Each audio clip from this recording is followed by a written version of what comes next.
Welcome back, everyone, to Season 3, Episode 26 of the Inside the Woods podcast, Valley News show where every week we've been giving you an inside look at Dartmouth Big Green athletics. I'm your host, Mike Coughlin, and this week we're putting a cap on the men's hockey team's historic season and taking a look at the women's golf team, which has had a stellar start to the spring. The Big Green season ended in a 5-1 defeat to Wisconsin in the regional semifinals of the Division I NCAA men's hockey tournament at the DCU Center in Worcester, Mass. Last Thursday.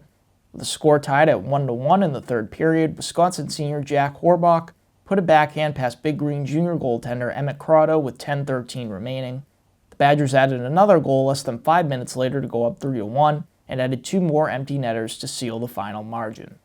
On this week's show, I have head coach Reid Cashman on to discuss the tournament loss as well as his team's historic season, which included a program-high 23 wins, its first ECAC tournament championship, and first appearance in the NCAA tournament since 1980, and what a season like this could do for the future of the program. In addition to Reid, I have women's golf head coach Alex Kirk on the show. Alex has coached the team since 2012 and led the program to its first Ivy League championship during the 2023-2024 season. This season, Alex's squad could be on the hunt for another Ivy title, as in 3 tournaments this spring they have won 2 of them and finished second in 1, the most recent of which occurred over the weekend in Kent Island, Maryland. Now, with introductions out of the way, let's get to the rest of the show.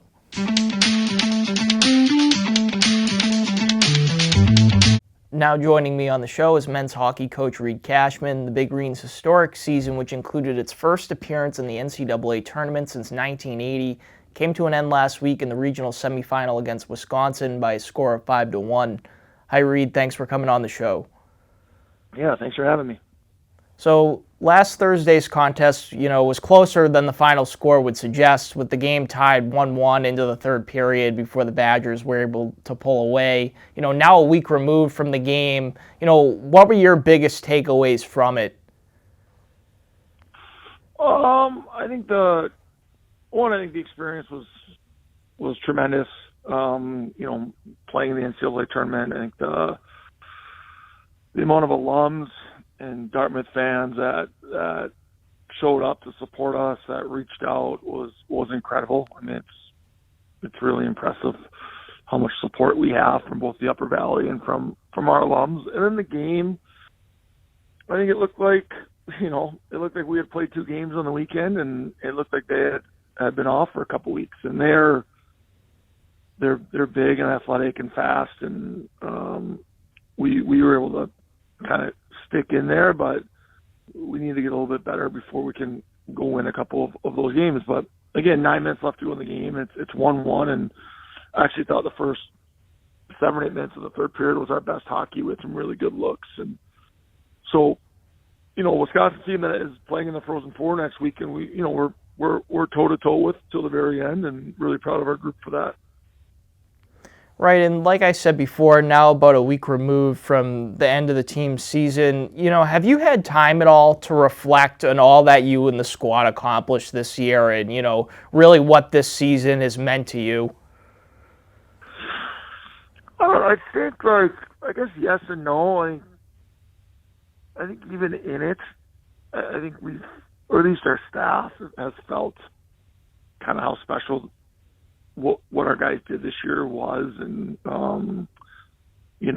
we've just only because we're only 3 years removed from being a 5-win team, and so we've been kind of living this growth and to get ourselves in a spot where we're an NCAA tournament team, and obviously we've been going to Lake Placid for 3 years, and we know Dartmouth's never won it, so to win it, like we know the historical value of what we did this year, but I don't know if we've really. And we never talked about it as a group, but I don't know if it's really kind of sunk in on just how great it was to break the program record for wins and do some of the things we've done. It'll be really good. Our group will get together here in a little bit as a team and a program and have an end of the year, get together. And I think that'll be a great time to kind of celebrate and look back on all that was accomplished. Right, and among the seniors on, the squad this past season, Tucker McRae, Cam McDonald, Mikey Roberts, Alex Krause, could you talk a little bit about what those guys have meant to the program and how instrumental they've been in the program's rise in recent years? Yeah, I think just that they had a belief. They wanted it to get better. They wanted Dartmouth hockey to improve. They wanted their experience to improve as far as on-ice results go. And those guys never wavered with their commitment to daily growth. And, we had three other guys in that class, and Cooper Black, Cooper Flint, and Luke Hames, who all signed NHL contracts and left early. And we were so happy for those guys and proud of those guys. But the four that stuck it out for all 4 years, and they were such leaders in their locker room. And that, to me, the most satisfying part of what we did this year was seeing those four guys have the success, because they've gone through a lot in their 4 years, and there'll never be a class like that, hopefully, right? That had that experience they had as a freshman and that amount of failure, but they've raised the standard for Dartmouth hockey moving forward. Right, and speaking of, the program's rise, how do you think a season like this, where you're able to win an ECAC title, make an appearance in the NCAA tournament, set a record for, wins in the program in a season, how do you think that helps, the program going forward, especially with, recruitment? Yeah, I think it's massive. I think we've been, for the last 5 years, been telling guys of a vision of what Dartmouth could be, and that we could be a championship caliber program, and that we can play in the NCAA tournaments, and we can help move guys on to the NHL. But it's been mostly vision. And now, when we've been making those calls this last week, and even the second half of the year, but, now as we're making these phone calls, it's not only what we imagine could happen, it's, hey, there's proof of concept of what we're doing here. And, we are the reigning ECAC tournament champions, and we did, make the NCAA tournament as a six overall seed. And, we do have some of these top free agents, and we have had guys sign. So I think that, combined with our renovation opening in the fall, Dartmouth has always been appealing to kids because of what the college is. And now it feels like hockey's to a spot where we can really go after some elite student athletes. Right, and then finally, I just wanted to ask, learn a little more about maybe how you might unwind from this season. Do you take a break at all, after the end, or are you jumping straight into preparation for next season? We're definitely not. I wouldn't say we're doing preparation for next season, but I do think the recruiting stuff never stops. I think in the men's hockey world, at least, this is a really important time for recruiting. There's playoff hockey going on, whether it's our kids that are currently committed to us or kids that we're looking for future years. So the next probably 3 weeks to a month, we'll be on the road a lot as a staff with recruiting. And then we can try to catch our breath a little bit.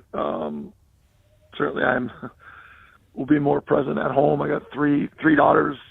Two have birthdays in April. One has a birthday in May, and so that'll keep me awfully busy too. But I'm not in my office right now looking at lineups and game planning for next year. But it's more recruiting, and then I think our whole staff is, being good husbands and being good fathers. So. Right. Well, thank you very much for your time this season, Coach. I really appreciate it. I wish you well this off season. No, thanks for having me. We appreciate the support you guys have given us all year. I think it's a part of. I think the Upper Valley did a great job of coming out and supporting us, and we just want to continue to build on that. So we appreciate your support. In lieu of our usual Inside the Numbers segment, we're going to take a look around Dartmouth athletics as various programs make their way through the spring season. But first, notably, the men's basketball team found its new head coach in Brett McConnell, who was an assistant for Stanford this season, and coached previously at Princeton for 13 seasons, 7 of which were as the associate head coach. He replaces former coach David McLaughlin. Among the strongest programs this spring is the women's tennis team, which is currently on a 3-game winning streak after picking up 4-3 wins over Cal State Fullerton and Harvard last week. The win over the Crimson was the Big Green's first since 2016. Additionally, there have been some strong individual performances and achievements as of late. Notably, Hayden Stavroff, who led Division I men's hockey in goals this season, was recognized with the 74th annual Walter Brown Award, which is given to the best American-born Division I men's hockey player in New England. McCoy Lyman became the first member of the men's swimming and diving team since 2014 to compete at the NCAA Championship, which took place in Atlanta, Georgia last week. Lyman finished 35th in the 1-meter dive and 51st in the 3-meter dive. Although the women's lacrosse team dropped its latest matchup 11-6 to Cornell, Maya Kendall set the Ivy League and school record for career draw controls. She now has 420 of them. Other recent results include the baseball and softball teams taking 2 of 3 over the weekend, the former over Columbia and the latter over Harvard. Though both squads did drop a game on Tuesday, baseball to UMass Lowell 4-3 and softball to UMass Amherst 9-1. For more information on recent happenings in Dartmouth athletics, check out vnews.com for the Dartmouth Roundup published every week. Now, with some updates on Dartmouth athletics out of the way, let's get to our final interview of the show.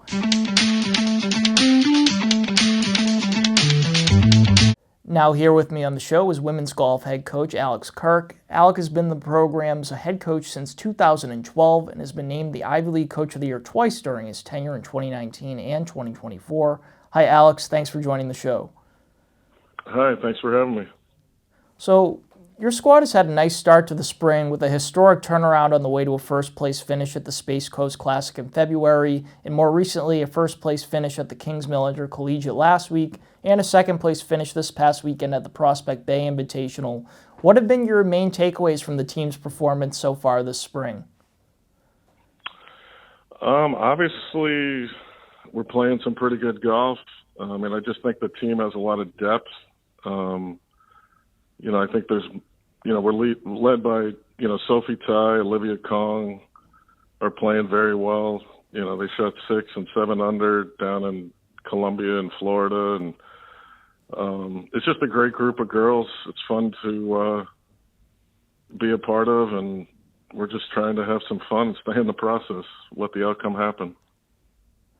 Right, and, you kind of touched on my next question a little bit, but I wanted to ask you, if, in addition to Sophie and Olivia, if there's, some golfers on your squad that have stood out to you in particular with their play so far this spring, and also on the flip side, some others that might not have made as much noise thus far, but you're hopeful they could, down the stretch here.